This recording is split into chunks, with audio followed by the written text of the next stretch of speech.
Hello, break time. Basta mabilis ang pagkain ito yung ano, basta mo ni. Ang madali-dali dali. Lamig yung mga instant ramen dito Japan na lang. Miso ang kuan ani, yang flavor. Tinuod din siya nga kuan ba, lasa. Hindi pa makakabuhi. Please pag ko brain pack. Basta na ramen ginabutan ako ng nilagang itlog. Tagang kain na ba? Naku makulot ang sabaw lagi lamig kayo. Sudan. Nami 1 hour break so ano siya, pwede makuhaan-kuhaan, pwede ko lang minutes init naman ang huluman, pwede init. Ayan, din ako yung egg. Hindi ko na yung baon egg. Ayan, flavor anak kay miso. Then ay kat, ano yun sana, slice ng karne ng baboy. Kita niyo itsura. Wala na, May kain na, Dagang kay sibuyas na. Legit ang sibuyas, anak ba? Dili fake. Ang 3 person feeling ako, 2 person, kalagan. May kain na siya, mga kanin niyo, ko, sabaw, lamig kayo.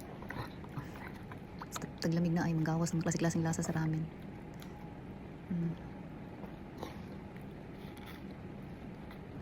Early shift, magod na ako so early po ako ang out. Ang mga patient is puro mga na-dementia, na klaseng dementia, sagol-sagol. Na-LV, na-Alzheimer's, na-frontal, basta tanang klaseng dementia. Libong-libig kagsabot. Kag-adjust pero okay ra, laban lang. Ayan. Diba? Yummy, yummy. Pwede saan pinagkanon. Ay, sige na, bye.